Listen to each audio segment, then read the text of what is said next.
Hi, everyone.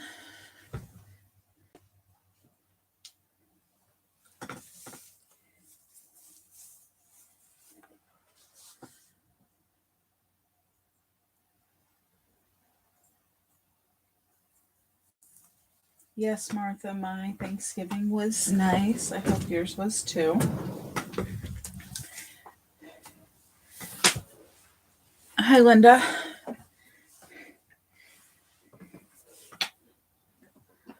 I am just cutting out something to show you guys while we're waiting for everybody to be here. Let's see. I know a couple of people couldn't make it live, but there's a couple more that should be here. So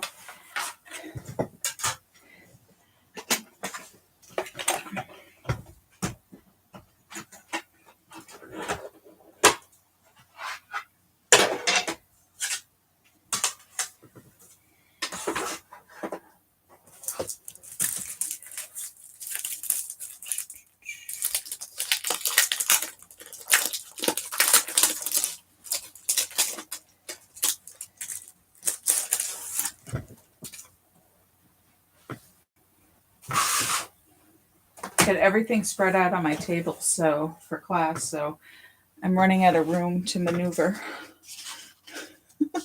I'm sure you guys know how that is. Hi, Lindsay. Hi, Cheryl.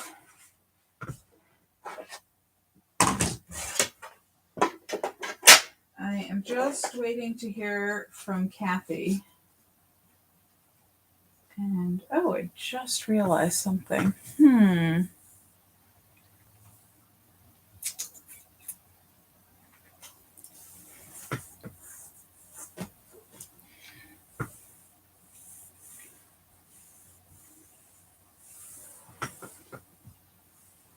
That's not going to work.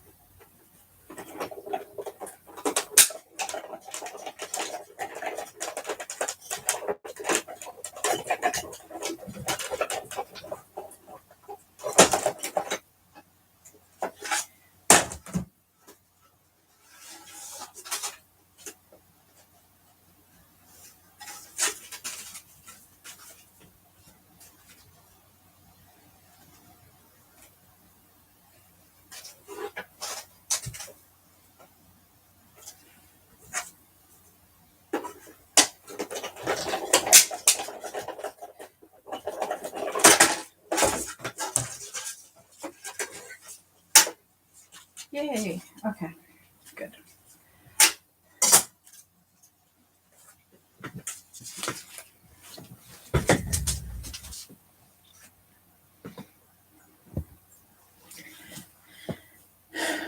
Okay, while we wait for Kathy, I'm going to show you, and unfortunately, I wanted to make you guys a sample to show you this, but I didn't get a chance. But when I make one, I will, I'll send you a picture. So this is one of the shaker die cuts that we sell in the Close to My Heart catalog, and there's a couple of them. There's a square one and there's a round one, and then there's one that's just a big triangle. I mean a rectangle. So if you don't want to make if you don't want to go through cutting out the shapes, this is a great alternative. So basically you've got the big die, which has the 3 holes in it for your shaker element. So if you just cut out this is the piece you get. And it's got these cool stitched lines, which there, you can see them. And then you would put your transparency behind it, and then your foam tape, and we'll go through that with the card we're going to do that with. And then you can do the foam tape one of two ways. You could just put the foam tape around the outside and then put the shakers in, and it would move through the whole thing. Or you could put foam tape behind each of these little sections, and then you would have to have shaker elements in each window. But this is an awesome way to this cuts out quick and easy instead of having to cut out holes with your X-Acto knife or a even a punch. Also, I didn't get it quite centered, but it cuts it out from your piece of paper. So if you just wanted one big shaker window, this would work on a bigger size card. This is 3.5 inches. This is designed for those slimline style cards. So this is 4.25, and I didn't get it quite centered. But let me see. Would I go down to 4 inches? No, I would not go down. Well, no, it's a little skinny. So I would put it at 4.25. I'd just be more careful about centering it, or there is enough space on this side so you could just trim it. And then the opening is almost 8.5 inches long. So it would be a really big side card, but it might be fun for display. And maybe I'll do that as a class. That would be fun to do a display piece, a shaker element display piece. That would be fun. So now I got ideas. I'm going to work on that. So these are the squares that come out of your squares, which can be used for other things. And and then it's right here. It also comes with these that I didn't cut out, but these are, let me cut one out for you quick. They actually fit right on these.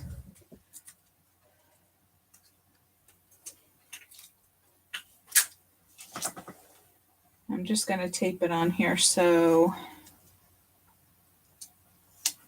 it stays in place.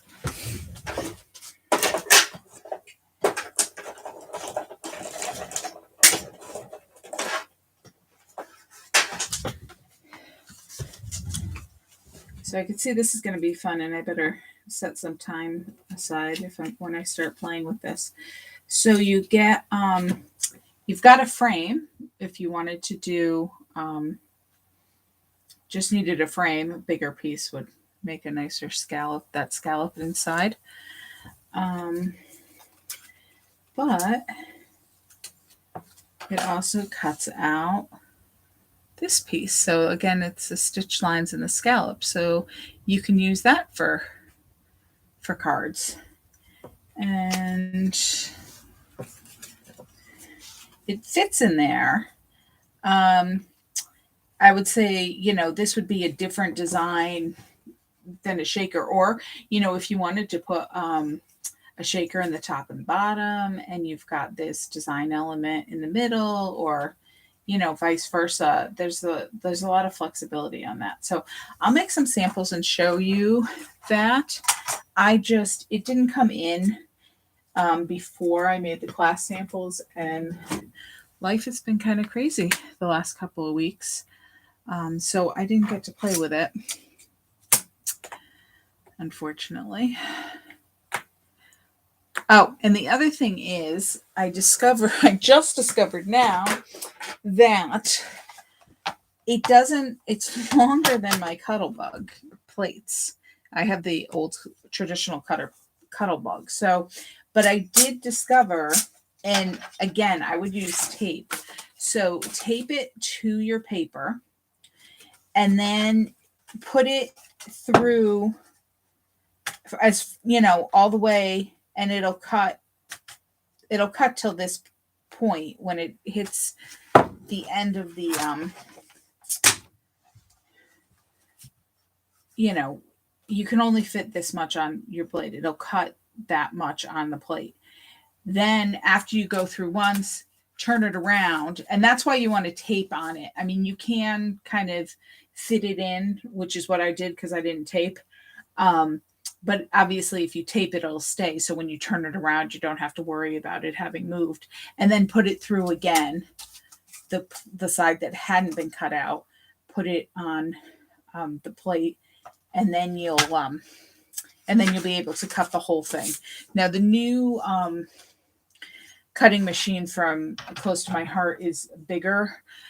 So I'm sure it fits on there. I never even gave it any thought when I ordered it. And I know, some of the other die machines are bigger too. So whatever you have, but you can use it even if you have the smaller one, which is very good news. Okay.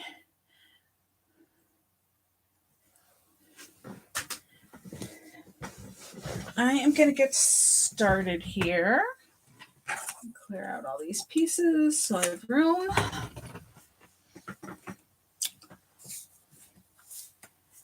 And we lost some people. 1, 2, 3. Well, maybe not. Maybe we just had some people checking it out and they didn't stick around. But okay, so how I'm going to do this is I'm going to kind of do the most complicated one, which is the traditional shaker card first. And then I'm going to do the other options so that you can see the difference and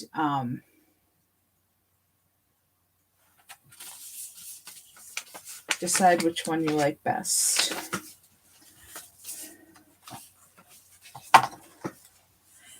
And of course, it's a little easier for you because you have all your pieces. So this is the one we're going to start with. It's probably your envelope that is the most puffy because you'll have your bag of shaker elements in there. And I broke up all the shaker elements for you so you would have just what you needed for the cards. So hopefully that was helpful to you. I'm going to grab my colored pencils.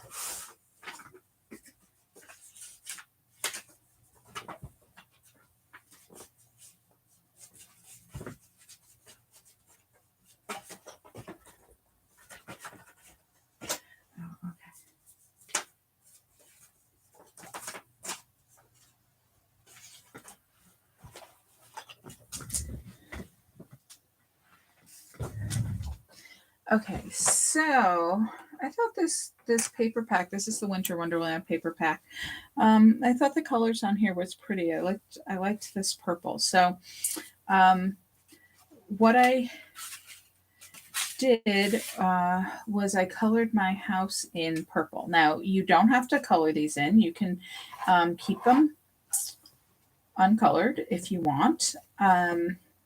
I will let you know that I stamped all of the images for all of the cards in rosemary. This is one of our new ink colors this year, and it's this greenish, it's kind of a grayish green, but it's the background of this, the paper here. And the stamp set I used was the stamp set for the Winter Wonderland card making kit. So to get this stamp set, if you would like this stamp set, it's only available through the end of December or until supplies last. You have to buy the workshop kit, but it's a good kit because it's got some of this paper and a couple of embellishments, but it's got the both the stamp set and the die cuts. So that's handy. And I picked this set obviously because it was cute, but also because I thought the style of them kind of looked like snow globes, and I thought that would work good for the shaker cards. The card stock for this card is this light purple. Lindsay, it's called Wisteria. So yeah, if you're looking in your envelopes for the correct envelope, this is the sign. Look for the purple card. Each of the cards are a different color card set. So if it's purple, that's the right one.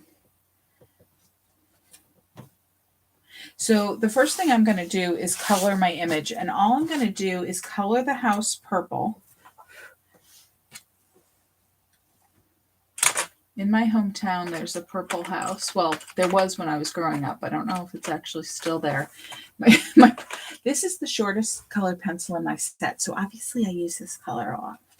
So this kind of reminds me of the purple house in Trumbull. I'll have to drive by it when I go down at Christmas time and see if it's still purple. It was always a good navigational landmark, because you could tell people, oh, go to the purple house. And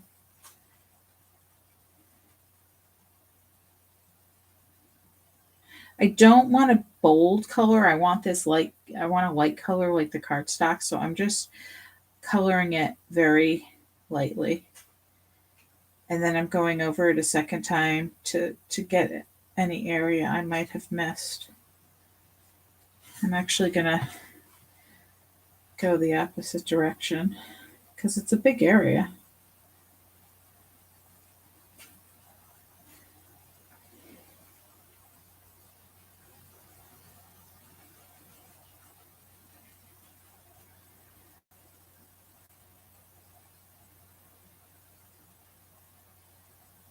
Yeah, it's a beautiful color, Lindsay. I was happy to see it. There's never enough purple in crafting supplies. That's what I think. I think it's a hard color to dye, to get. I don't know if it's hard or expensive or what, but you don't see a lot of purple. I'm just going over what I colored very lightly with an eraser, because there were a couple of spots where I got it a little darker and you could see those strokes from the pencil. And this is a good way if you really want a light color with your colored pencils and you color too dark, go ahead and color and then erase it, and then you get a nice smooth pastel look to it. So just a little hint for you if you have trouble with your colored pencils. Oh, hi, Kathy. You're only watching tonight. Okay, that's fine. And then the other color I'm going to use is a gray. And I'm just doing that to add some shadows. So I'm just going to lightly just, scribble a little bit under the house, a little bit under the trees and the bush here, and then a little bit under this whole, the oval they kind of drew around the scene, the snowbank, I guess. Oh, too close. Okay. There you go. Can you see that? So it's just light. It's just supposed to be, just a little shadow to give it some definition, as if the light was shining down on the image.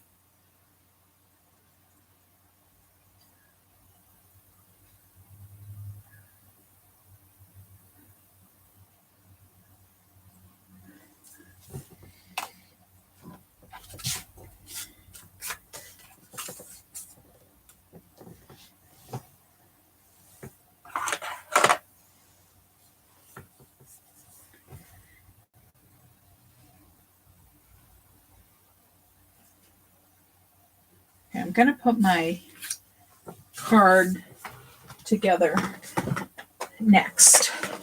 So when we get to the shaker part of it, everything is ready.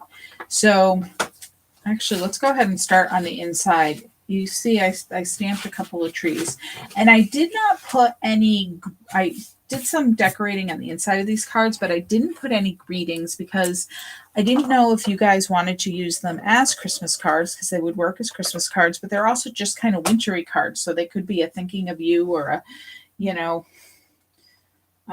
even a winter birthday or something like that. So I figured I wouldn't put any greetings, and that way you can do it, use them for whatever you want to use them for. So that's the zip strip that comes off of the paper. So I just attach that right under those trees.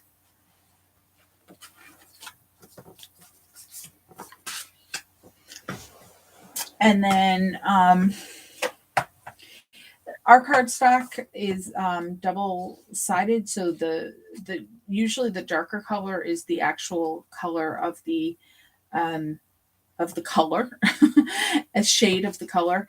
And then when you open it up, this is the lighter shade. So like all our cardstocks have two different shades to them, which allows you to have some flexibility when you're designing. So I know I folded all the cards for you so you don't have to worry about which side is the right side, but I used the darker on the outside and the lighter on the inside. And my zip strip is just a shade longer than my card, so I'm going to trim it. Oh, and I know I've told you this before, but this card is 4 inches wide. And the reason I did that is because, you know, our cardstock is 12 by 12. And if you cut it 4¼ inches wide, which is, you know, the standard card size, because for a letter size piece of paper, you only get two widths from the 12 inches. If you cut it 4 inches, you get 3. And the height in this case is the standard size. It's 5¼ So what I do is I trim the cardstock to 12 by 11. And then on that 12-inch side, cut it 4 and 4. So then I get 3 cards. And honestly, it's 1/4 inch smaller. Nobody ever notices the difference. It still fits in an envelope, and you've conserved cardstock because, you know, we never have enough cardstock, right? And this just gets centered on the front.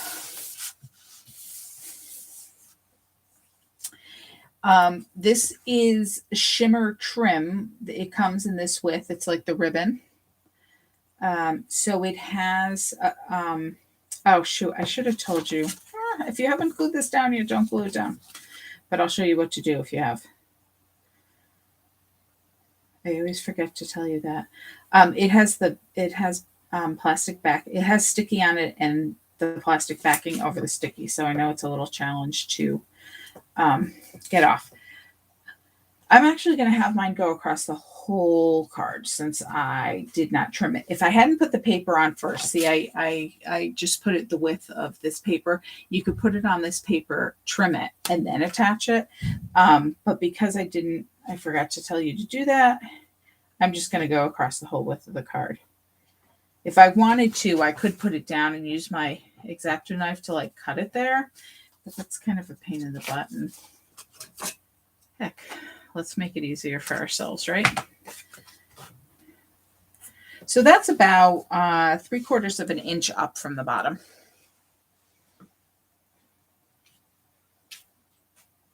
I know I have that plastic backing there somewhere. All right, and then these little trees, and yes, these are die cuts or dies in the die cut set, the stamp set. I am going to put foam tape on those.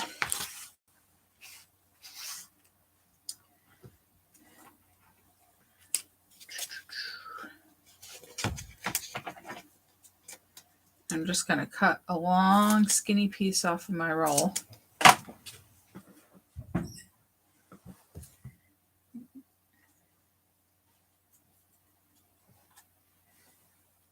And put it just right down the middle. My foam tape is almost the same width as the trees, so that works for me.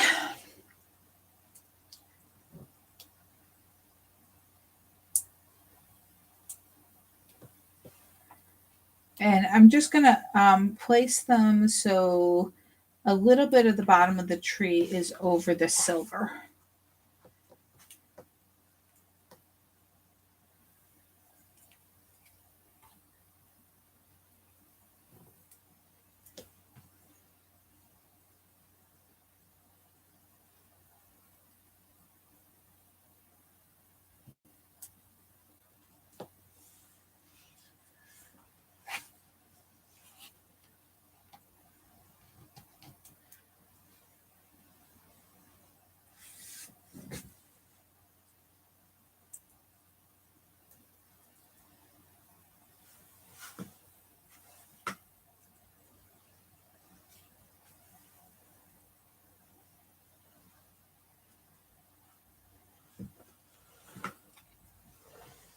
Okay, and I don't know if I want to put that glacier circle on next, so I'm going to wait on that.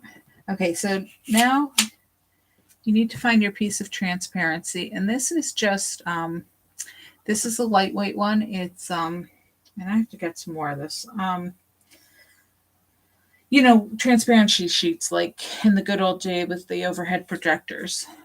That's all this is, but sometimes called acetate, but you can use a little thicker than this, but you want a relatively thin piece.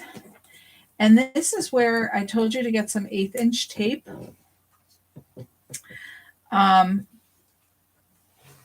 This is why, because this circle is 1/4 inch wide. So although you could use 1/4 inch tape on it, you need to get it exact to have it fit.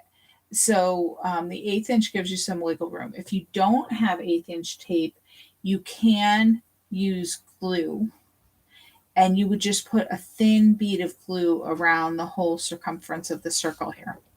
I'm going to use tape since I told you that's what I was going to use. And you know, you're putting a straight line on a circle. So can you see when it's not in focus, but can you see this little lump there? Why can't I? Here it is. Near my finger. That's a crease in the tape because I put kind of a straight piece and then I kind of folded it over on itself, and it created that little crease as I'm coming around. I'll show you again in a minute.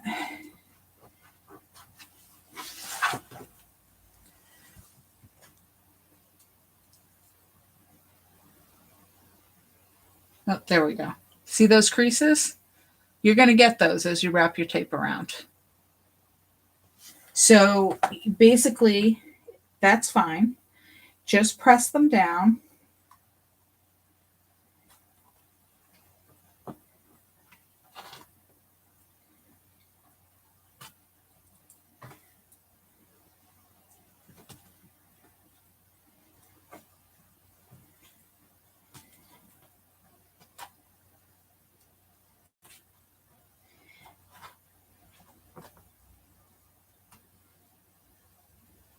If you took the tape backing off as you went, it wouldn't crease as much. It's really the paper that's on the tape that has really creased that big bump.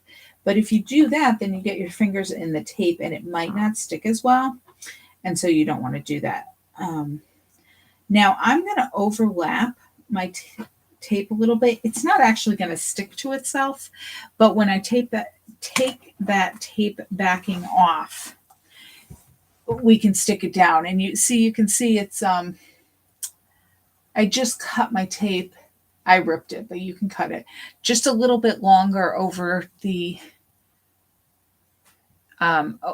so there's overhang. So that I just make sure there's a complete circle, basically. If you can't do it with your nails, Martha asked if there was any tips to getting the tape backing off. If you can't get it off with your nails, sometimes you can get it with an X-Acto knife. One thing you want to do is you want to make sure it's stuck down really well. So if you have a bone folder, you can go ahead and burnish it on. The better it is stuck to the surface that you're sticking it to, the easier it will be for that tape backing to come off because it won't be fighting it. So what I'm going to do is, and I'm going to start, don't start with the tip that's overhang and not stuck to anything. Start with the side that is stuck down. And see, I just kind of slid my X-Acto knife under there. And it comes off pretty easy. And now I can go ahead and stick that end over. And then we're going to put our transparency down. Now, you may, it depends on how well you can see the transparent circle. It's the same size as this circle. So you can put the transparency onto the purple circle, or you can put your transparency down and put the purple circle onto the transparency, whatever works for you. But once you have it attached, go ahead, excuse me, and burnish it down with your bone folder, because that'll, excuse me, that'll help flatten out those creases. And I did not get it quite on perfectly. You probably cannot see that, but there's a little transparency hanging over the side. You can trim it. I don't know if I want to. Let me see here. I don't really want to try to do that because I know I'm going to cut into my cardstock. It's not enough to worry about, but if yours is a little more, or you don't like that look, you can go ahead and trim it. But it's clear, so there's not a lot to see. All right. All right, so the next step is we have to put the foam tape on. The foam tape is what gives us the spacing to have the shakers in this card. So you see that white around the purple of the circle? That is the edge of the foam tape, and that's what you're seeing. And that's what gives you the raised circle, the raised space for you to have those sequins in there to move around. That's funny. Somebody was just complaining about this the other day, and I said, I didn't have that problem, but now I'm having the problem. But I'll show you tips. So what we want is skinny foam tape, because again, 1/4 inch wide here. And this is why I told you that you needed strips of foam tape, not pop dots or pieces, because you need a solid piece, because this is what keeps your sequins in. So this was the leftover piece from this card I made. And what I did was I took my foam tape and I took a strip of it, and I could probably do the math here, but it's been a long day. It's about a 3-inch wide. Whatever. You're going to take a strip, okay? And I'm going to say, I'll tell you how long I cut mine. 10 inches. I bet that's enough. And what I'm going to do is take another strip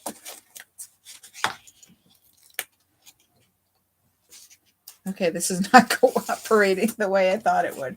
I'm unrolling this off of my big roll here, and I'm going to stick the two strips together because I want a double layer of foam tape because this one piece is not high enough.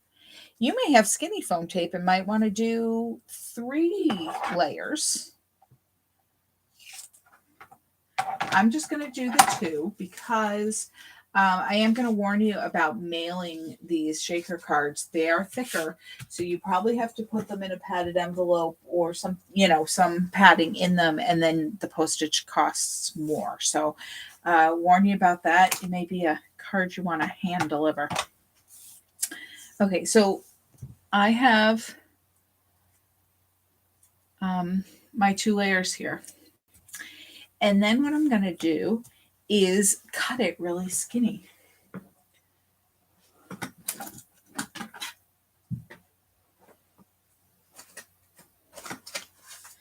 So you can freehand this. You don't have to use a ruler. I don't have the steadiest hand for just cutting a straight line. So I'm going to use a ruler, and I'm going to cut it at about 3/16. Now, 3/16 is halfway between 1/8 and 1/4. So this is 1/4 of an inch wide, so we don't want it this as wide, but we want to have some substance to it. So it can be a little wider than 1/8. So basically, as long as it's wider than 1/8 and narrower than 1/4, you're good. And I'm just going to cut.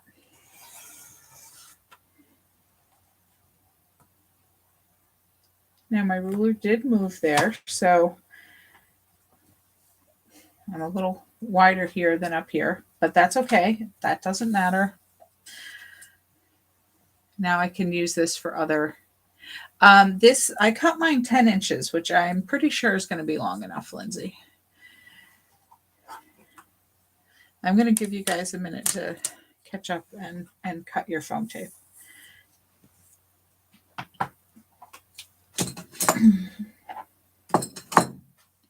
In fact, I'll go ahead and cut another strip just in case you want to see it again. So the nice thing about sticking the 2 sticky sides together is that you don't have a sticky side to worry about. If you only had 1 layer and you had to cut like this, you would need to stick it to a piece of non-stick paper. So I've done it before. Like this is wide tape, my score tape. And, I pulled it off of tape and then I saved a piece of it. Always save some. You always have a use for it somewhere. And then I can put a strip of the foam tape on it, and then I can cut it. If you only had a single layer. So there's an extra little tip. Okay, so sometimes I do that and then use my X-Acto knife to cut little pieces when I have a lot of cards to make. And I don't want to sit there and just keep cutting my tape with my scissors. Oh, didn't quite get all the way through, but that's okay because luckily I've created a channel and I can go right back in there.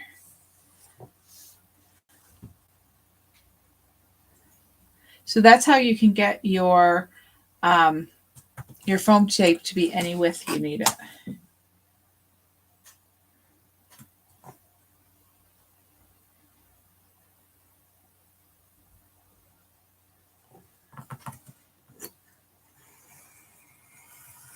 Now I'll have 4 strips here so I can make 4 more cards. No, 3 more after this one. So there we go.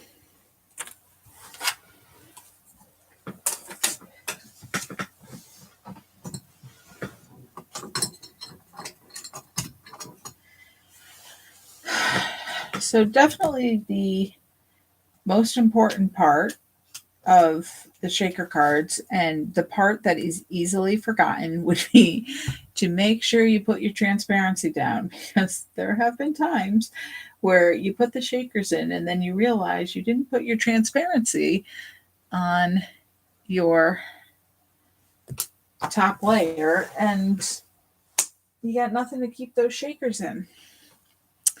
All right, so I told you to have, sorry, I'm looking for something and I know I put it out.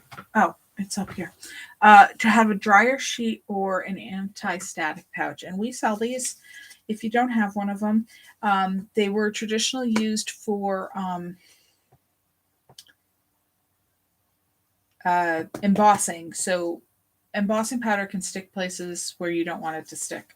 So you would rub, sealed really well. You would rub this over your paper. Oh, sorry, it's setting off my allergies. And it leaves a little powder on your paper, but it makes it anti-static so the powder doesn't stick to it. And we're going to do the same thing for our sequins. If you don't have one of those, a dryer sheet works out well. The dryer sheet also sets off my allergies, so sorry guys. I don't do well with fragrances. But you can also rub this on your transparency to kind of eliminate a little of the static. But first, since we're going to be touching it some more, we'll put the foam tape on first. So what I'm going to do is take the backing, and I'm not going to pull it all off because I don't know if I'm going to use this whole piece. I'm going to pull a bunch of it off though. Now, hint, like I said with the other tape, we're going around a circle. If you have problems getting around the circle, you can take off the top layer of backing also. I'm going to try to leave mine on. I did leave it on when I made the sample and it was okay.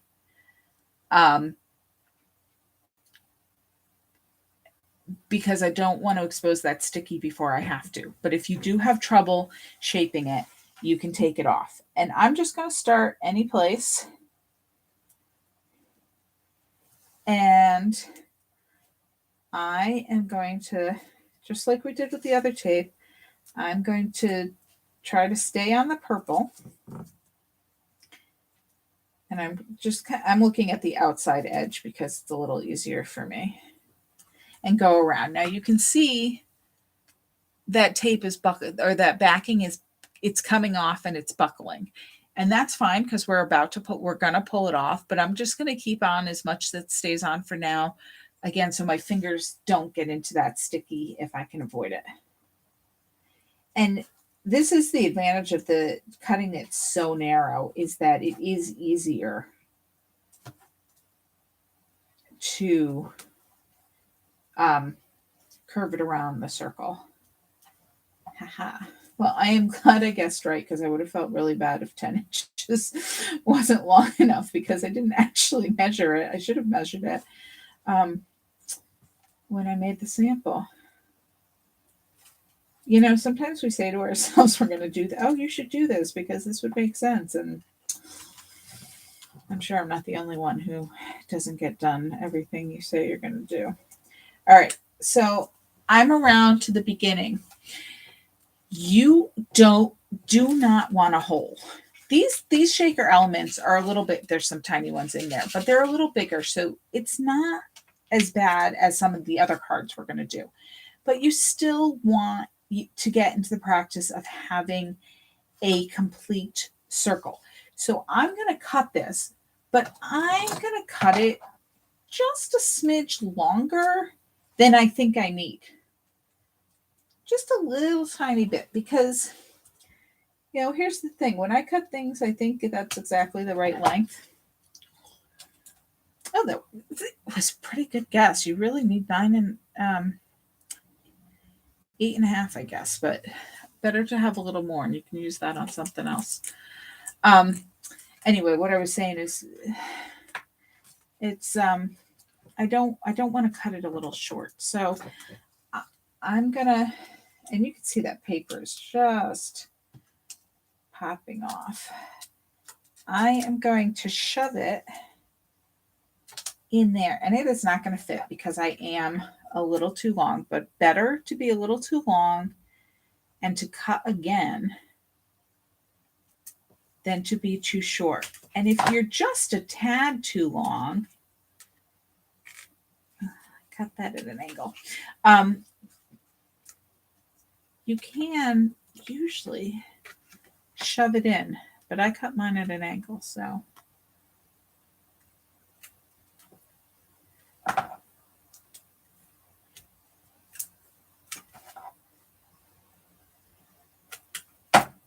Aren't you glad I'm making this look easy? Okay, so there.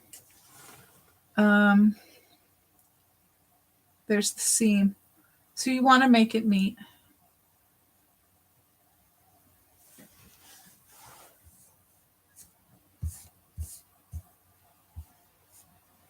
Okay. And then don't take your paper off yet if you can avoid it. Now mine is a little curly. The circle is curling a little, but it's okay because when you put it on there, you'll flatten it. Okay.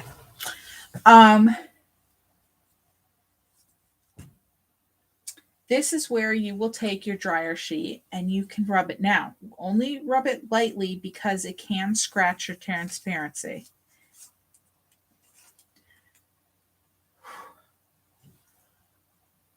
The older I get, the worse that scent is. I gotta get some unscented ones. I don't actually use it in my laundry. I only use it in crafting, but it gets me. Or you could use your anti-static pouch and you can rub it in there. And if you use the pouch with the powder, really try to get it around the edge of your foam tape. Because sometimes the edge is sticky and the sequins will try to stick in there. Some are going to stick. That's the nature of shaker cards. There's always going to be some that stick. But we just want to, we want to do the best we can. All clear. Yeah, okay, Martha, thanks. Yeah, I've seen those advertised, but I just haven't looked from the store to pick them up. I will have to do that. It's funny because I had these I had all my supplies for tonight's class in a box, and last night I took them all out so I would be ready for today. And it was sitting on my desk. I was going crazy because the dryer sheet was just sitting there, letting off all the scent. The other thing I use it for is my reader pillows with the styrofoam beans that I use as filling, and I always keep dryer sheets in the bin with the styrofoam beans because it helps release some of that static. So when I'm filling it, it's a little easier. And I'll open the bin and the scent will get to me. So I really have to do something about that. Okay. So you guys should all have a bag that was in your envelope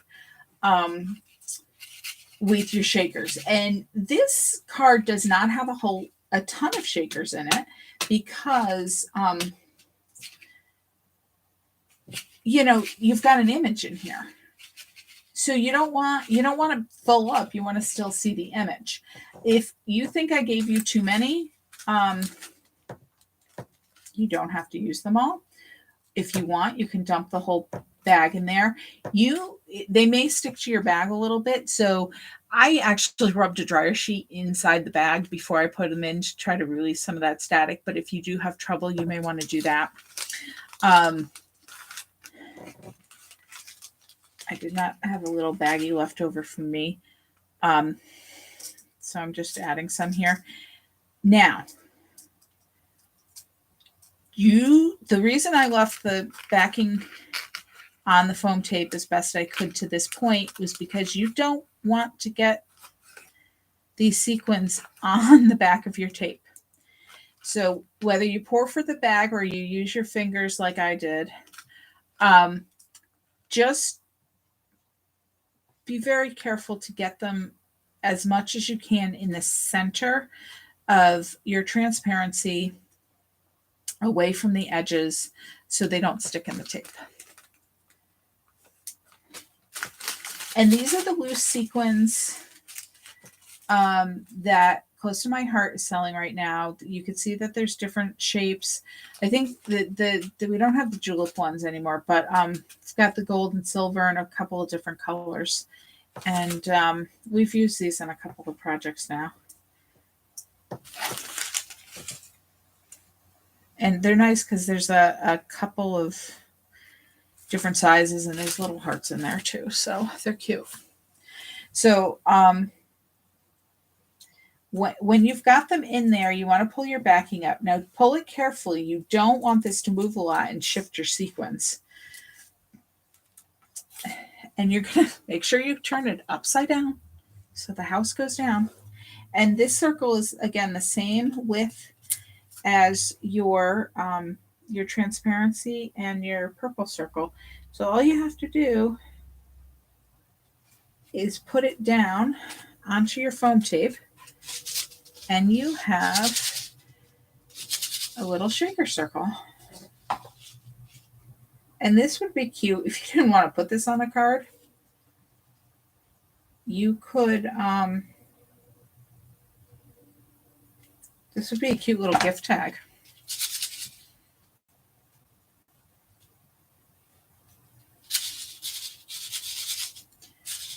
Now, there's some differences to the 3 different cards we're doing, but this one, it has the most space for the shaker. So these sequins, they're cupped, so they have some dimension to it. So they need a little space. So these work best for this kind of card with the foam tape layers. I mean, basically you could put almost any kind of shaky elements in this style card.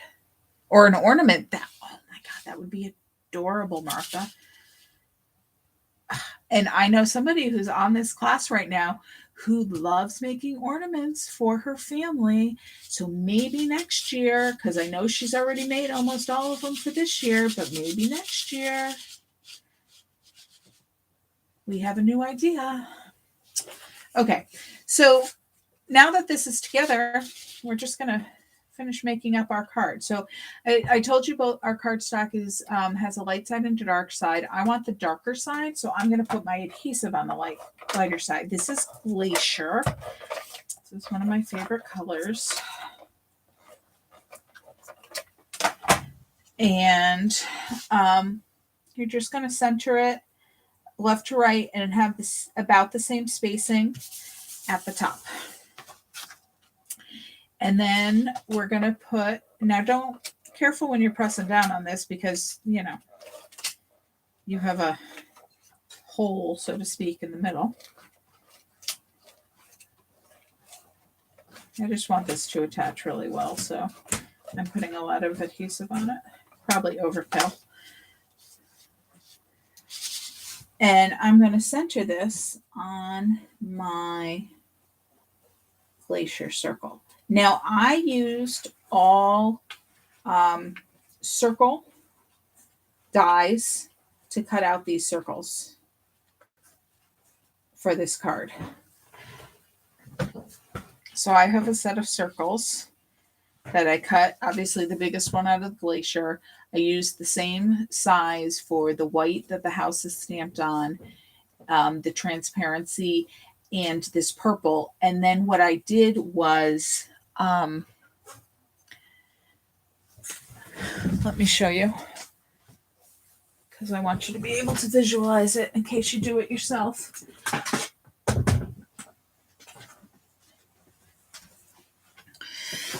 So these are all my circles, and how I picked the size was how the stamp fit best in the circle. So I think it was this one. Yeah. So this one was the purple, the outer purple. And then what I did was I took this one, and then I took the smaller one and I put them on the paper.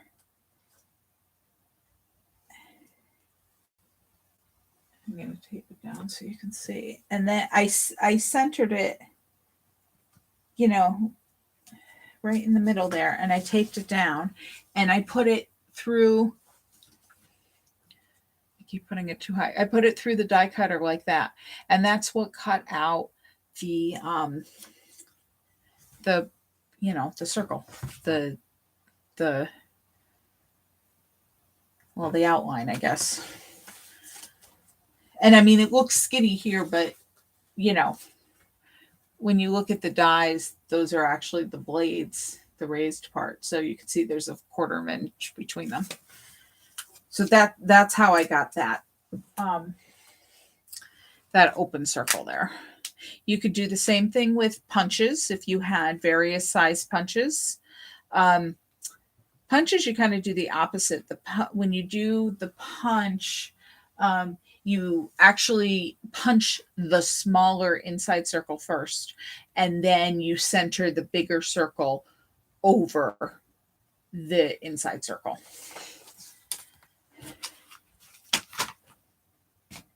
Okay. So that is that card. And that is a traditional way to make a shaker card. Is the transparency, the foam tape. You can do it with any shape. Like I said earlier, I wanted it to kind of look like a snow globe, so that's why I went with the circle. I've done cards in the past. I know some of you have taken my other card class, and we actually, with a knife, cut out a rectangle. So you know, you could do any shape. If you had dies in other shapes.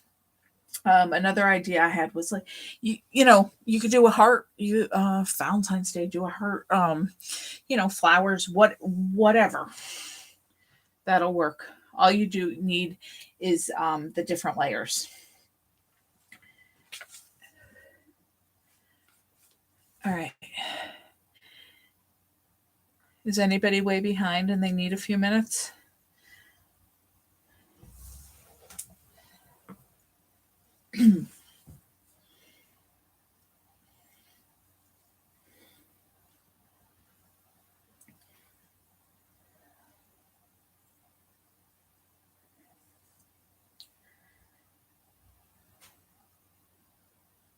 After I made these samples, all I wanted to do was do shaker cards. And I'm like, maybe I'll make Valentine's Day shaker cards. No, maybe I'll make shaker cards for this. Maybe I'll make...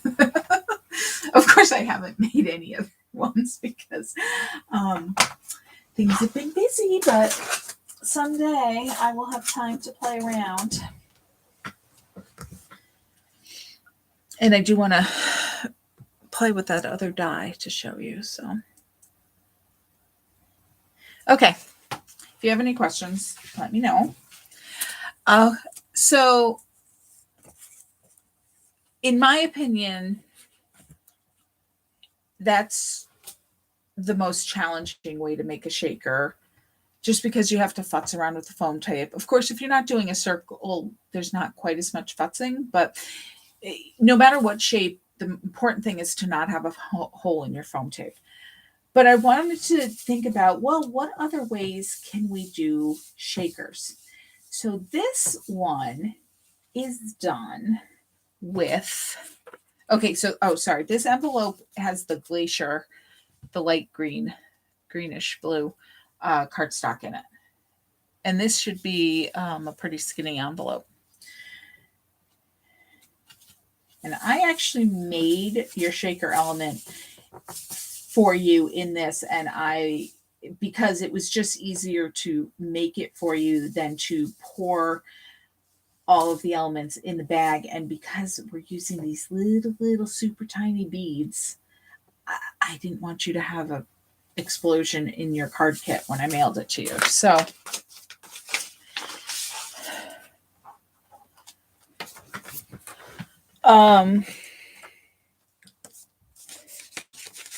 So these are called flip flaps. You're welcome. Let's see. They are a product that Close to My Heart has sold for years. I don't know if I've ever used them in a class, so you may not have paid any attention to these in the catalog. But if you're interested in these, and I love this method, they're called Memory Protector Flip Flaps. They're on page 107 of the big catalog if you have it. And you can see they come in a whole bunch of sizes. So the ones I used are 3x4. But you can make really little tiny ones. 2x2 is the smallest. You can make whole card size. I wouldn't recommend, they've got 6x12 and 8x12 for scrapbook pages because that's what they were originally designed for. See, you put them on your scrapbook page, and then you can open them to give you more room for pictures or journaling, which was their original intent, but I wanted to do something different. So you can get all different sizes.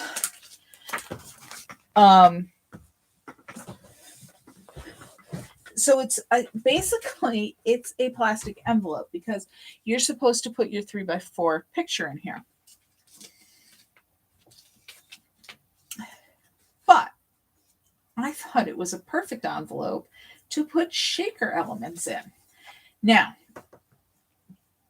what I did was, just to make it sealing it a little easier, I just tapered the flaps just a tiny bit. You don't want a hole, so you don't want to cut too much off. But normally you don't stick this in the envelope. You stick it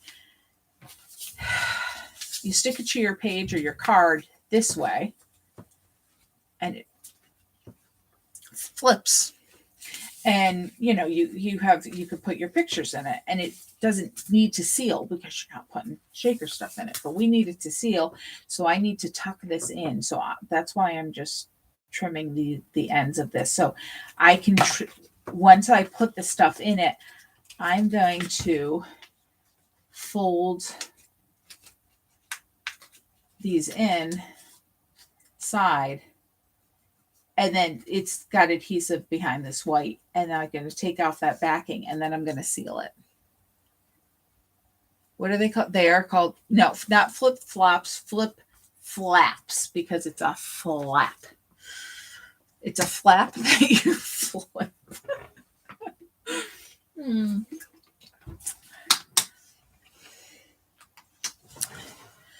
Okay, so yours are already done, but I'll show you what I did. And what I did was, especially since I've stuck my hand in here a couple of times, again, I'm just going to put my dryer sheet in here to eliminate a static. Now, I did put those little tiny beads in there, so those really help keep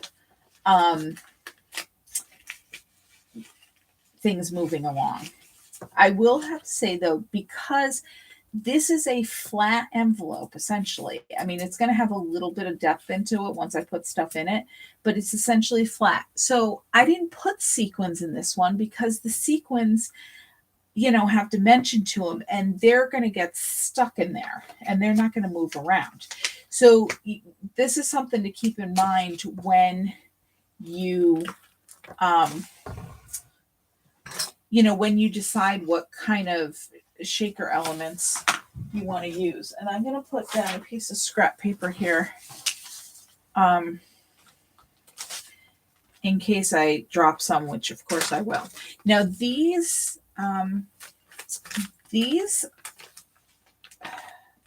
I wouldn't even call them sequins. I think they're called, it's like big, bulky glitter or something like that. These came from not Joann's, Michael's.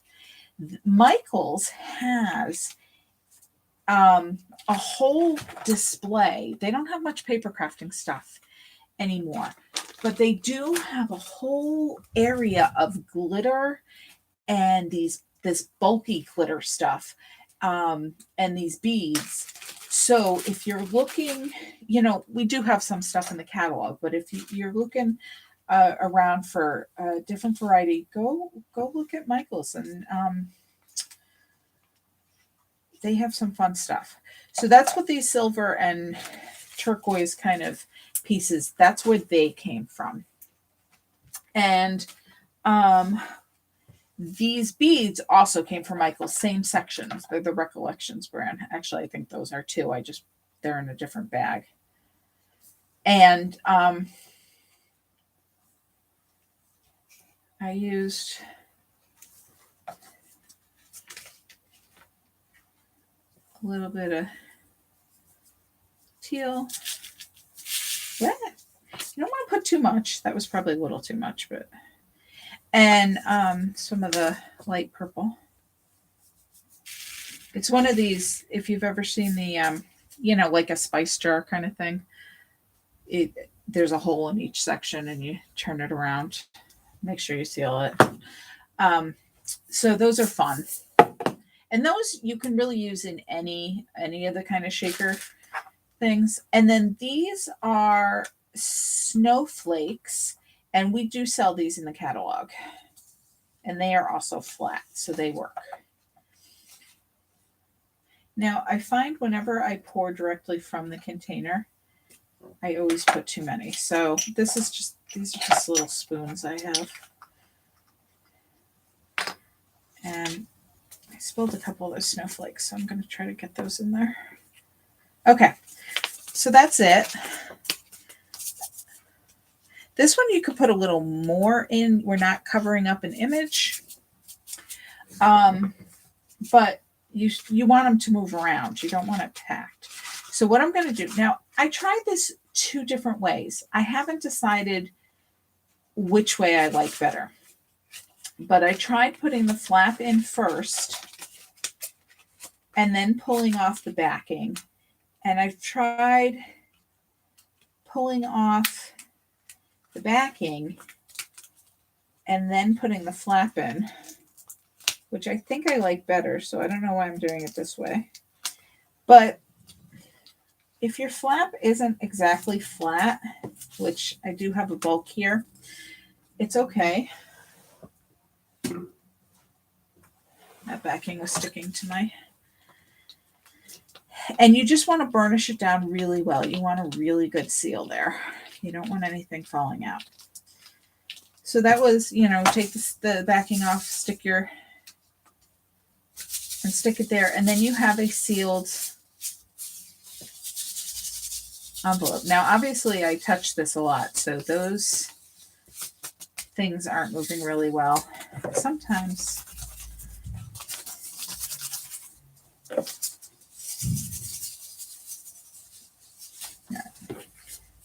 these move around better. You know what? I put more of the sequins in here. Okay, my beads seem to be falling out a little bit, so I'm just going to put a little fix for you. I'm just going to put a little tiny piece of tape at the top there. That's why I said don't trim off too much. Hopefully you guys don't have that issue. And it might just be that I actually spilled them and they're not falling off, but I'll make sure. All right. And then I'm going to get this out of the way. All right. So since that's already made, the card is, kind of a basic card to put together. Why? That's why. I forgot I had gotten, I had to get more Glacier cardstock, so my kit didn't have a card in there. Okay, so the first thing I'm going to do is take this square, and this is Glacier, and it's got like dots on it. It's the back of this paper, and I'm going to put adhesive on the branch side, and I'm going to put that towards the top of my card, centered left to right, with the same spacing at the top. So it's a 1/4 inch border, basically, on 3 sides. And that is the background for our shaker window.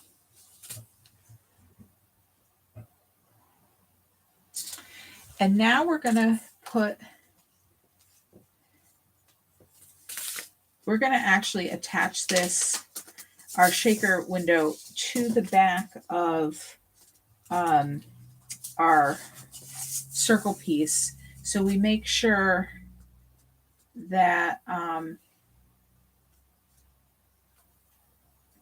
we get it spaced right. So what I'm actually going to do is put tape around my circle,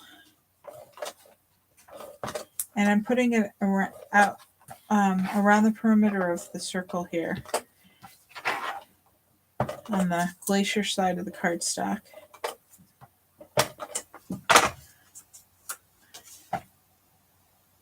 I think you can see that shading. And then I'm going to put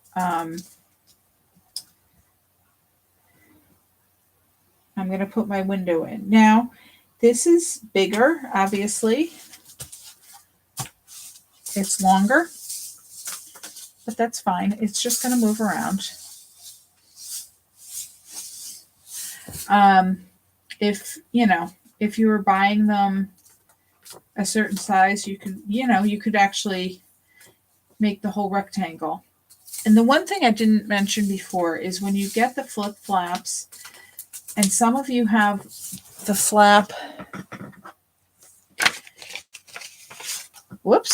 the flap on the side like I had, and some of them the flaps on the top. They give you both different directions because depending on how you want to use it in your scrapbook. So when you get a package of them, there's the half and half each way.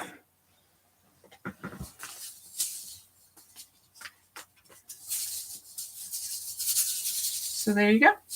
And now I want to have some room around it. So I'm going to put foam tape. And I'm going to use just the regular single layer of foam tape. And I am not one usually to use big strips of foam tape, but I think in this case, I am going to put one big strip across the bottom. And then I'm going to put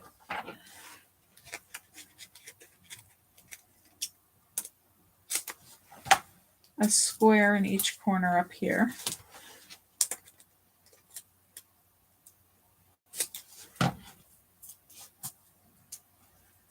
No, it's not really a square, is it? I'm trying to see. Yeah, I didn't put quite as much on the sample, but. And then I'm going to put a couple more pieces. These have to be skinnier on the side here, next to the opening of the circle, because you don't have as much room. And then I'm going to put bigger squares down here underneath the circle again.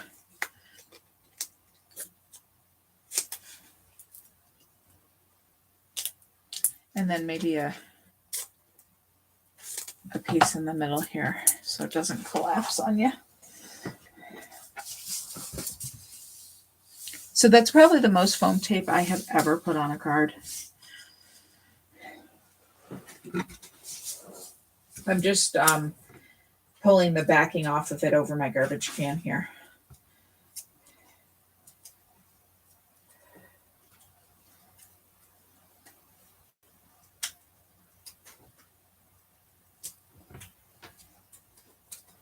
Okay, so I got all the backing off, and then you're going to just attach it to your card centered.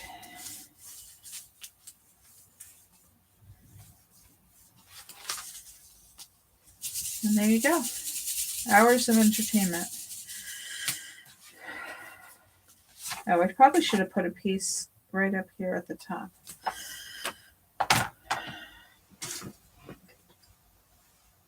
Oh, I have a little piece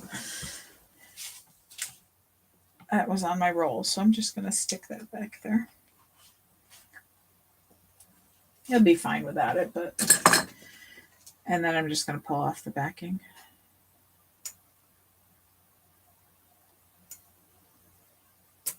Ha! Easier said than done.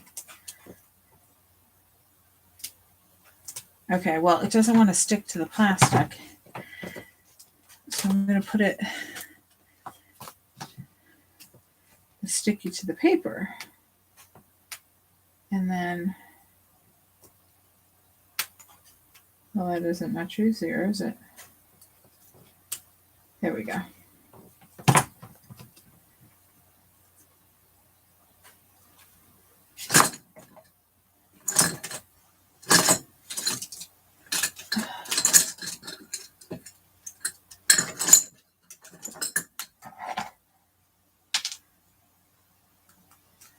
Just pull that out. Okay.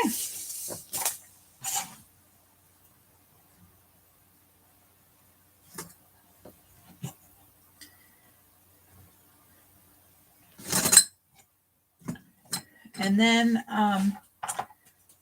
I didn't add any colored pencil to my stamp this time.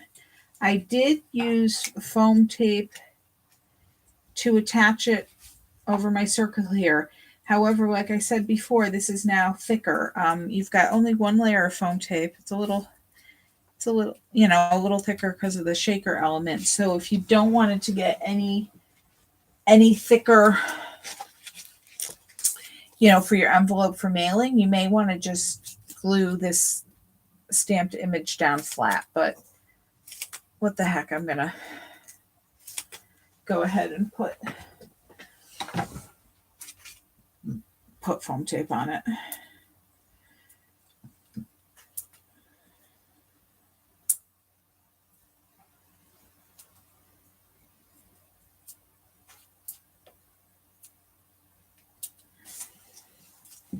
And again, I'm going to pull these off over my garbage can.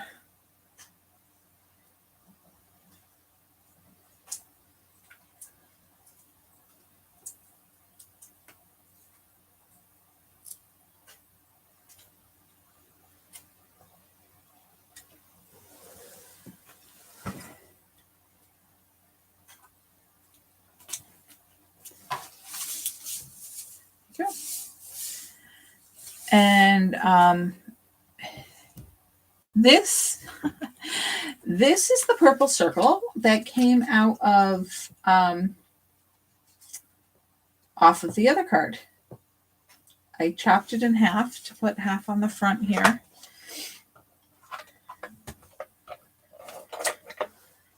You see I stamped on both sides here because one of them wasn't quite perfect.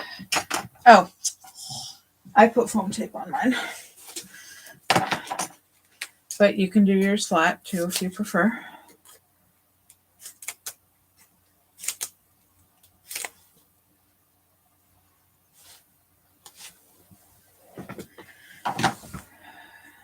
Just put my foam tape over my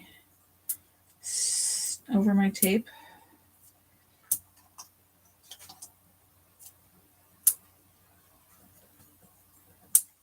I have to cover up a little more than I normally would since I put all that tape on there.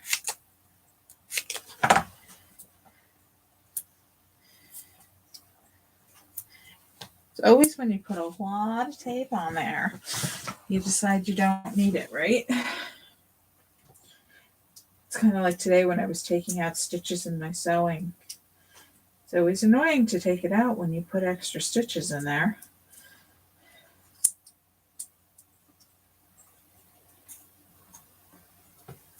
Okay, and this, I align the straight edge with the bottom of the evergreen, the branches paper, keeping that border of the glacier. And then these other pieces are for the inside.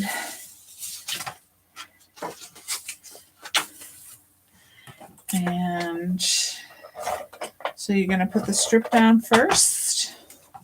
And for my inside, and you're going to put it about halfway. Mine isn't quite as long as my card, so I'm just centering it. I always put the elements for the inside of the card flat because you don't want the puffiness when you try to close the card. And as you might have guessed, this circle, it came out of there. So no wasting any pieces. And I'm putting tape on both these pieces here because I'm going to kind of put this down. Got a rough edge here. I'm going to put this piece down centered, but I'm not going to stick down this side. Well, and I'm going to stick the purple half circle behind it so that I hide those edges so it looks like it's a full circle behind it. It's a perfect place for a sentiment stamp there.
Okay. If you got any more questions, just let me know.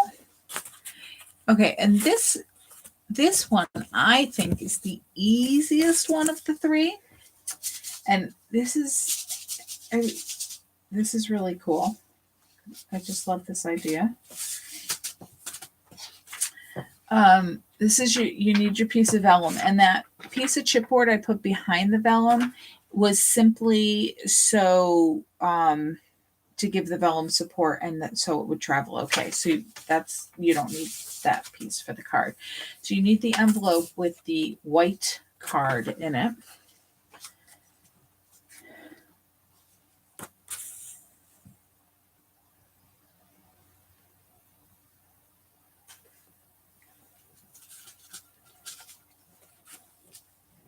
And what I did on this vellum, this is the rosemary ink again.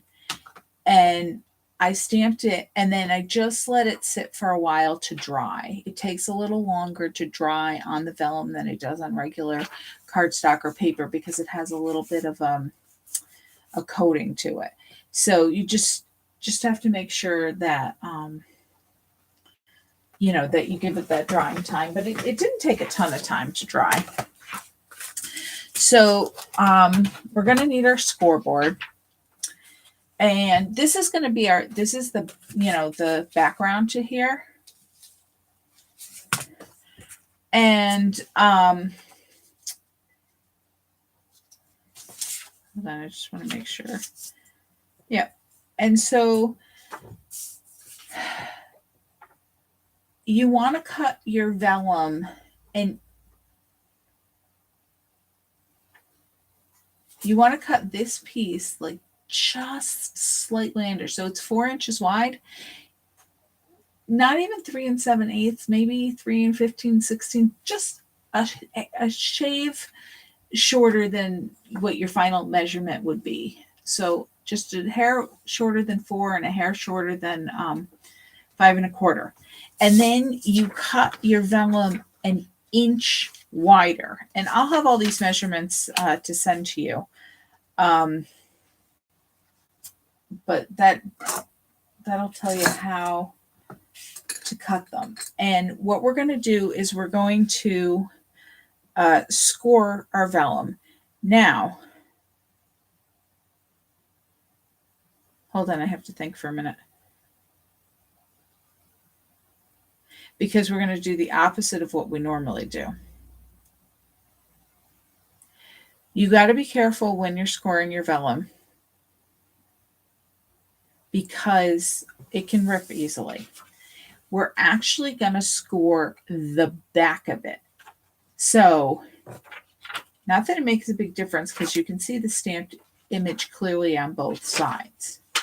But the front of it has this one single snowflake to the left. Flip it so it's on the right, and that's the back of your vellum. And it is better to make several shallow passes than to make one deep one. So at a 1/2 inch, I'm going to score this. It's going to pop up a little, but I'm going to go over it a couple of times here. It's always better to use the bigger ball on your stylus head. If you're using one that has a ball on it, it's less likely to rip your paper. So I'm just going to make several passes because I really want that paper to start to fold up. And you're going to go around and you're going to score at a 1/2 inch on each side. So just be careful the first pass you make, and then you can give it a little more effort.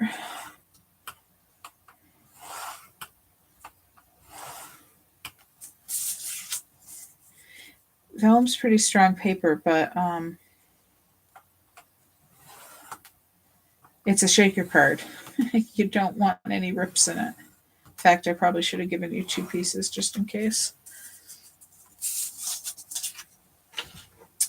Okay, so normally so this is the side I scored on.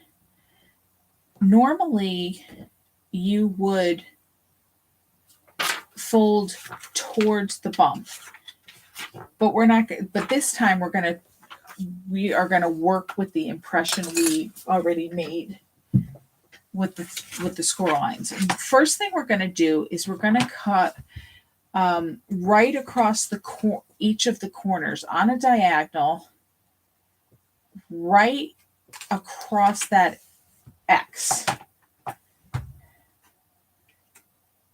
that is made by the two lines crossing. And you're going to do that on each side, on each corner, all 4 corners.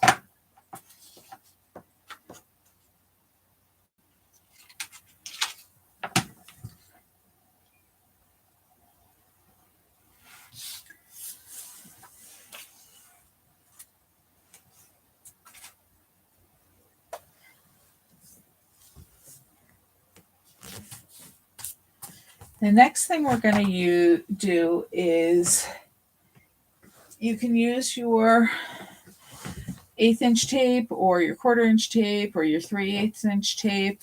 I didn't tell you to grab any other widths, although in the end there I did tell you to just bring everything. So whatever you've got. You can also use your tape runner. If you don't have any of this backed tape, but it's a little easier to have the tape backing for the last piece, and I'll show you why. But if you are going to use your tape runner, really I should have had you put the tape and then cut the corners, but you can just cut the corners of the tape on the diagonal here. If you are going to use your tape runner, don't put your tape on yet. If you are using your lined tape, like score tape or miracle tape, you can go ahead and put it on.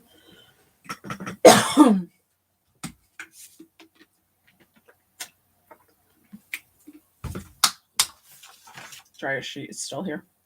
I'm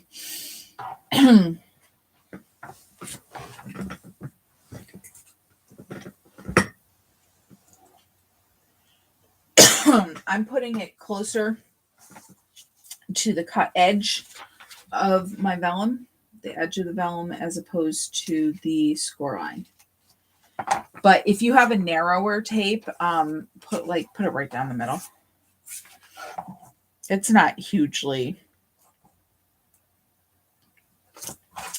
crucial as long as you get the tape in that 1/2 inch space and not on the score line.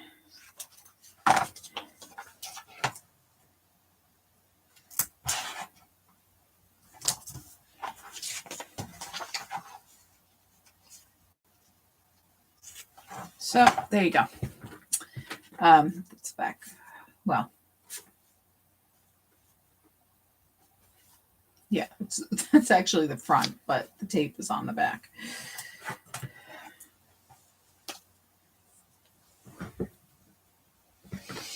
And the next thing you want to do before you do anything else is you want to take your piece of paper. Actually, we're gonna fold this first. So we are on the dented side where we made our score lines. You can see the dent in the vellum, and we are just going to fold on those lines. And that's why this is the opposite way that you normally fold something. But with the vellum, it's already got the start of the crease there, and it works better this way for this technique.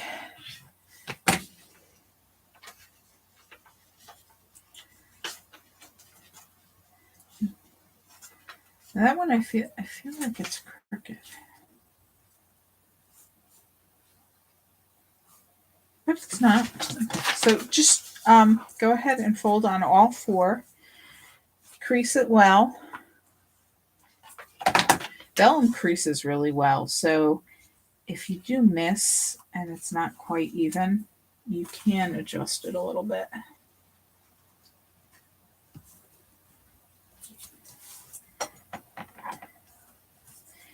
And you can see where we cut got some schmutz, where we cut across the angle there, it comes together and it makes a nice mitered corner. Depending on how well you cut it. And if it overlaps a little, that's fine. You can trim it a little too if it doesn't fit nicely. But it's not going to... You can have a little bulk there, so it's fine. The tape is on the back, which is the dented side. It is the side you scored on. The dent is in the vellum.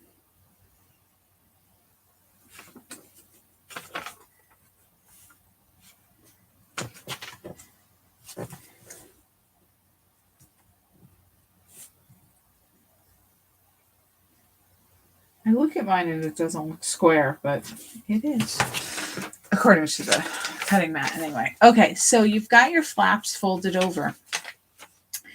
Before you do anything else, you want to put your background paper in it, and you want to make sure it fits. And it should, if I cut them right for you. So there's actually, just a little tiny bit of space, but better to have a little space. You do not want this bigger.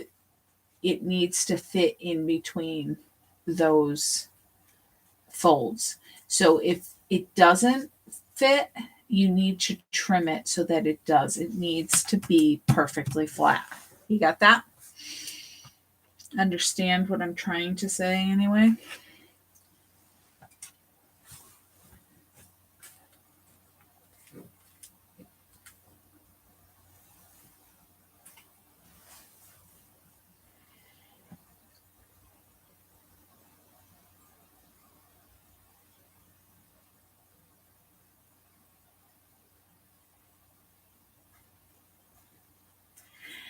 And then once you see that it fits, you are going to pull off the backing off of only 3 sides of the tape. And I'm doing the 2 longer sides and 1 of the shorter sides. Don't do all 4 sides, only do 3 sides. And go ahead and burnish that down really well. And you can see, you probably can't see it on the camera, but you can see when you stick it down at first, the vellum looks cloudy. And you've burnished it down and it's stuck really well. It's a lot clearer. You can really see the difference.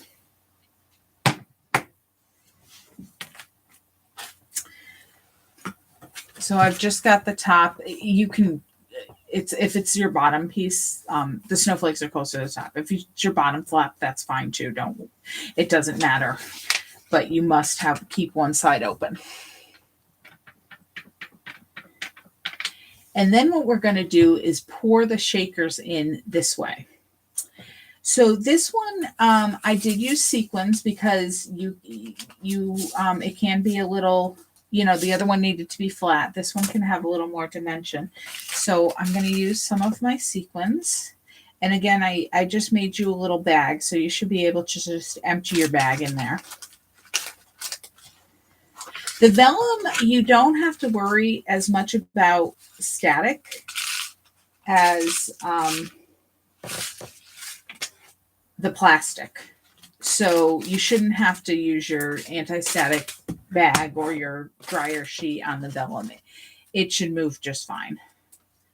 I haven't had any problems with it anyway. I'm going to put a couple of these in here too.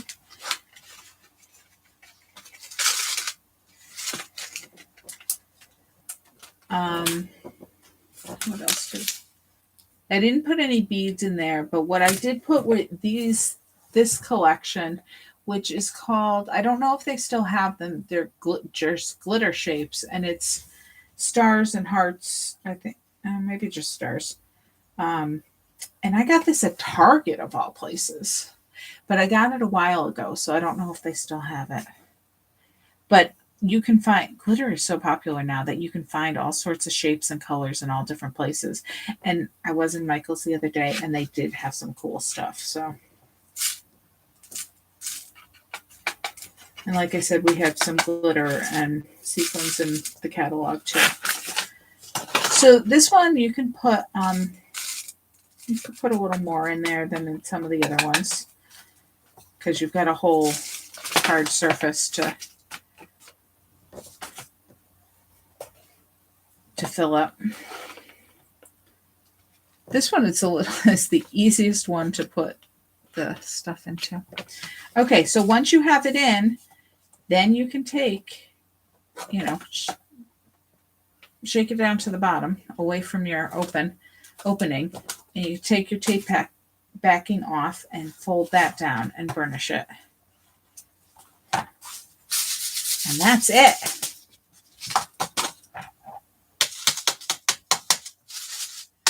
Come on. They got stuck down there when I shoved them all down there. There we go. You don't want to put too many bulky ones in there because, like you can see, they don't move quite as easily, but they tend to get stuck in the corners a little bit. But you just want to have enough in there so there is movement. Isn't that fun? I love this one. Okay, So now it's just putting the card together. I am going to put my gold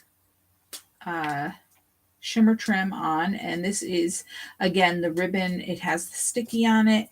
It has the clear plastic coating, covering on the back that you have to peel off to attach it. And I made it long enough so what you could do is, because I didn't want anybody accidentally cutting into your vellum. Say about an inch, a little more than an inch up from the bottom. And I made it long enough so you can just wrap around the back. Well, I didn't get that flat, did I? Here we go.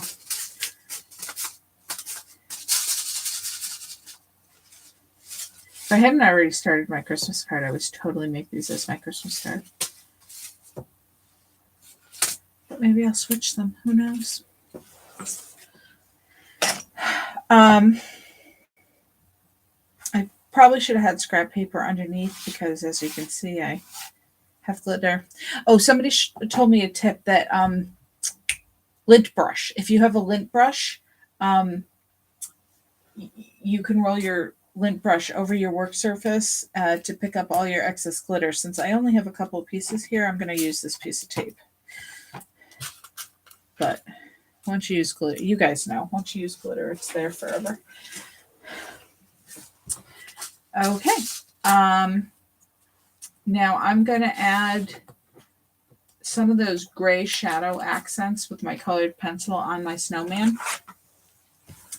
And I'm just going to, again, just scribble a little shading under the snowman, under the trees. And that was it.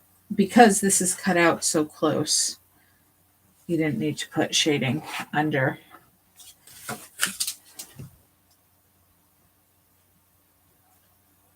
Under the oval there, but mostly under the snowflake. I mean, it's a snowman, and a little bit under the trees. And again, if you didn't want to, don't have to.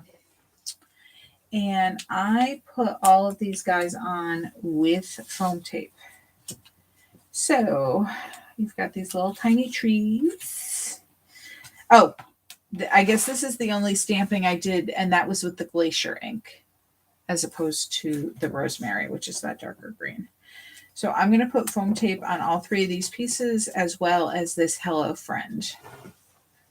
And the Hello Friend is also part of the stamp set.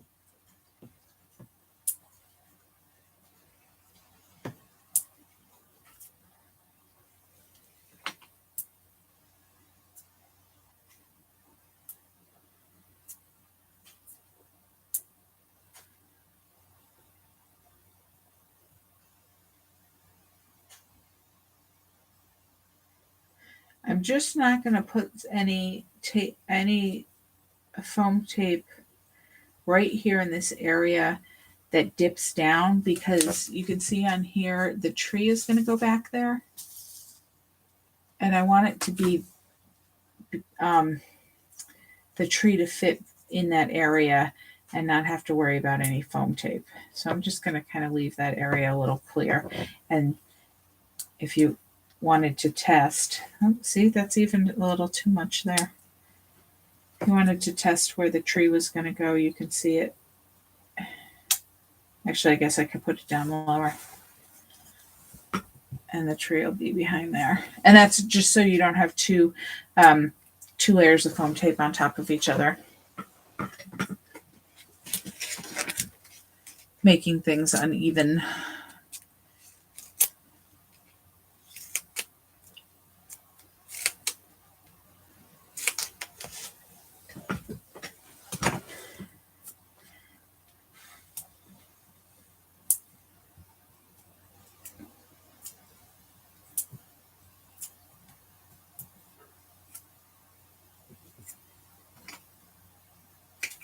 The paste didn't get cut all the way through. Okay, so I'll put this on the Hello Friend on first.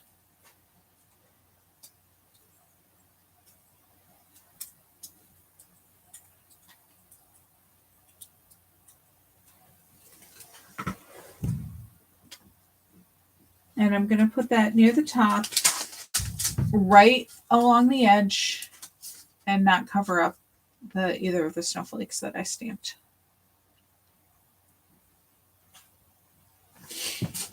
Then I'm going to put this little bush tree over here on the left-hand side, right along the gold shimmer trim.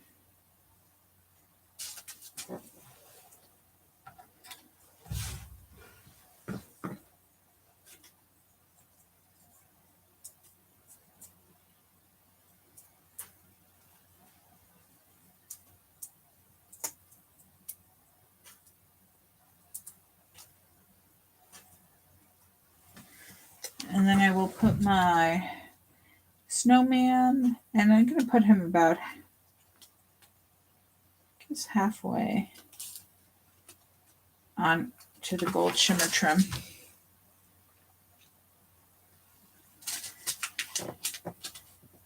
I covered up a little more of the tree on this one than I did on tonight's. Doesn't matter. And then I'm just going to stick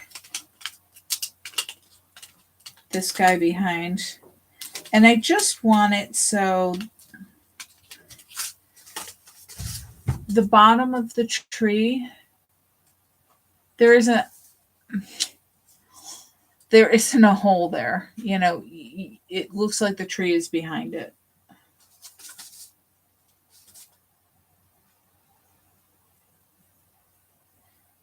And if you wanted to put these trees flat and just put the foam on the snowman piece, you could do that. You could put the whole thing flat, whatever you wanted. This one, I think, have a little less problem sending it through the mail. I hope. All right, and now you're just going to put adhesive on this and stick it down on your card.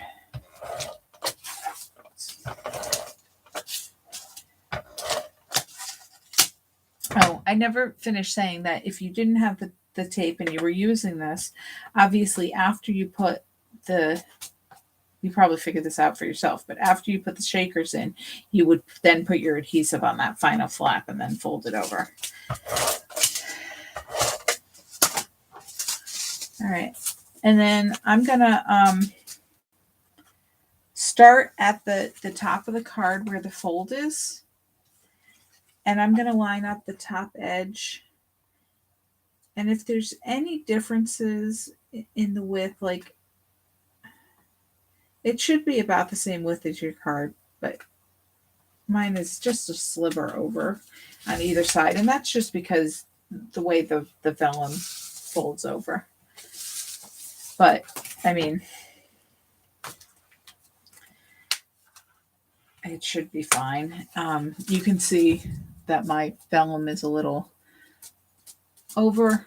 That doesn't bother me at all. If your card was bigger, you could trim it. Just be careful not to cut the vellum, because if you cut a hole inside of the vellum, no more shaker.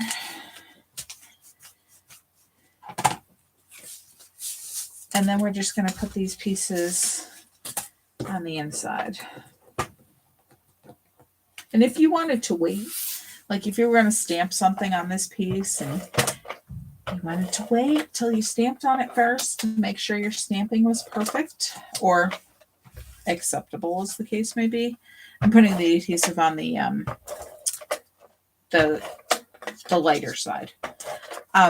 Then you can do that too. And I'm centering this top to bottom, leaving about 1/8 of an inch on the side, and leaving, again, centering it top to bottom, leaving about 1/8 of an inch on the right side of that one. So that is that card.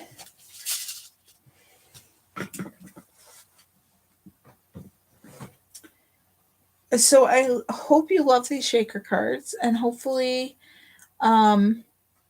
you find them a little easier to tackle now. They're so popular now, so you may want to make some. I'll hang on here for a few minutes if you have any questions. I will send you out the directions for the card with all the measurements and everything. I haven't finished them yet. Sorry about that, but I will hopefully finish it tomorrow and send those to you.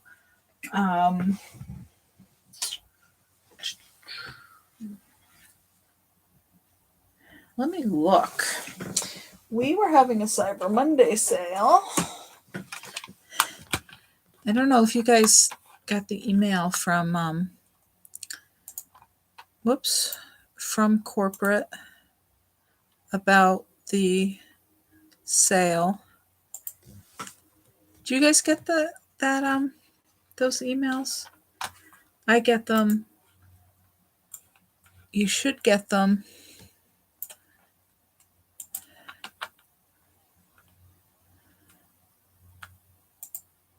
But I guess I've never asked you before.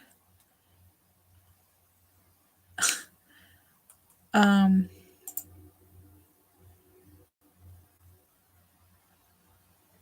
Cyber Monday sale is still going on. If anybody's interested, you have to order from the website. I think it only goes through probably about midnight Mountain Time tonight. So let me look here. Yes, you have 5 hours, 36 minutes, and 43 seconds left to order if you're interested. No, you don't get them. Okay, interesting. I have to go through and see what's going on with that.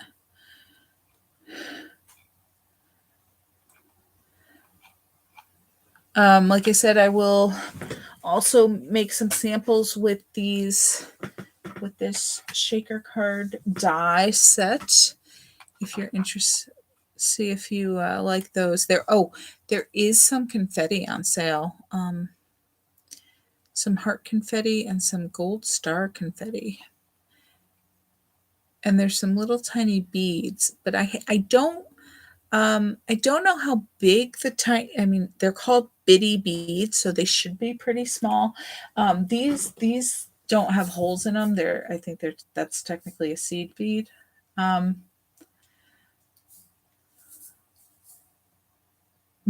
These are micro beads.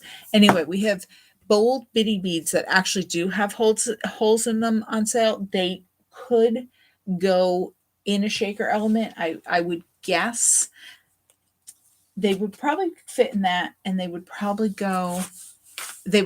go in these. I don't know if I would put them in the flip-flops.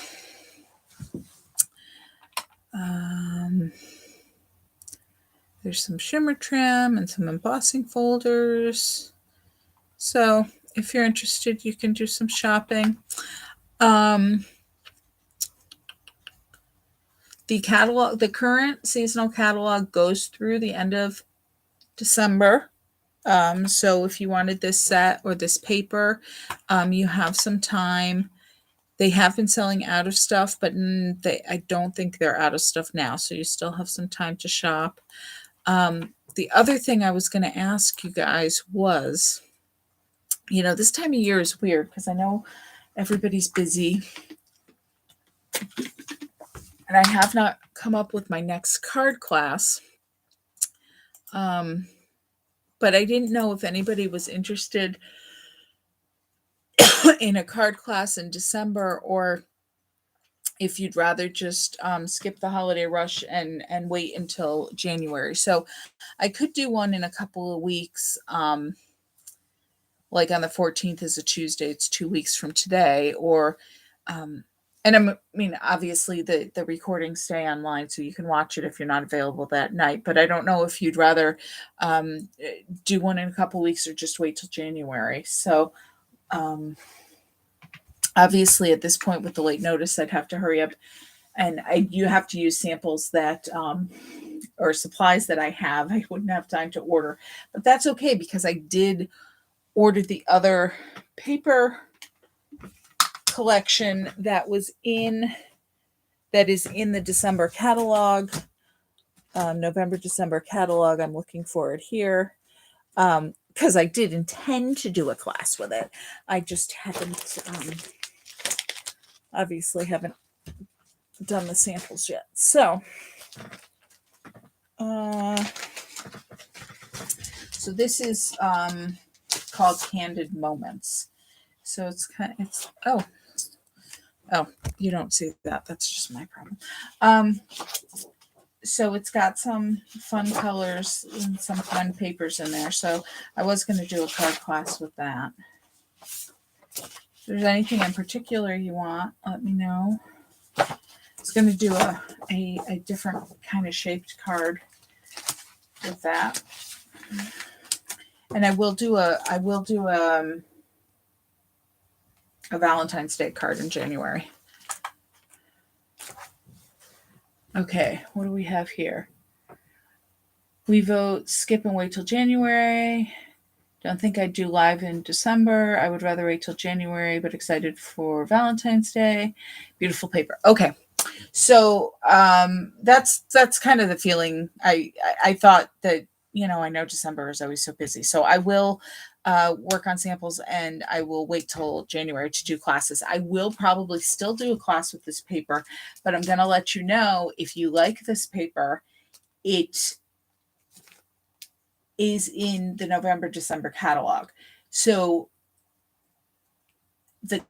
even if the class happens in January, there's no guarantee the paper will still be available in January. So if you were going to place an order, or let me know if you would like a pack of this paper, I'll have enough for the class. But if you want a pack of this paper for yourself, let me know in the next couple of weeks so that I can order it for you.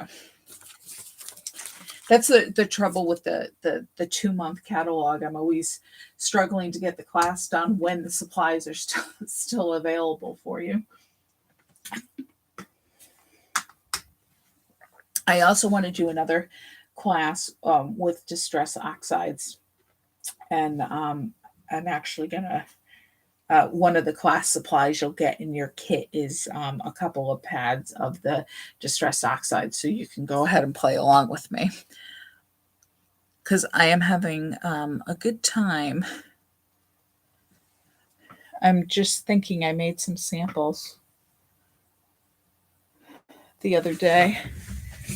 Or I made some challenge cards, I should say. I was challenged by my team to make some cards with distress oxides. So this is what I made.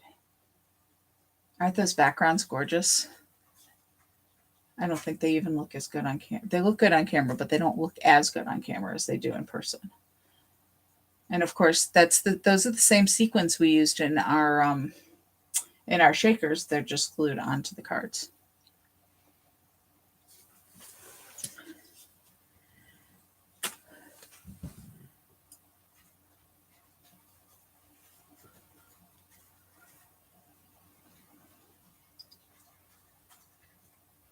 Okay, well, I guess I've probably rambled enough. I will send you that information about these cards. Let me know if you want to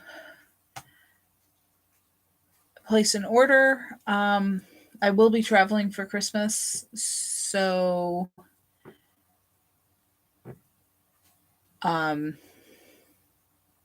not that prevents getting anything, but I won't necessarily, I probably want to place my last order before, um,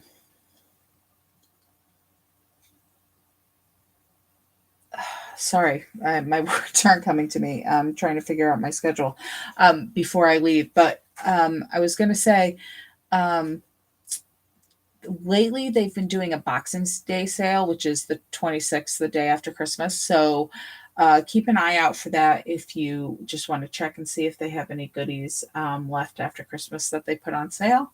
And if you have any questions about anything, just let me know.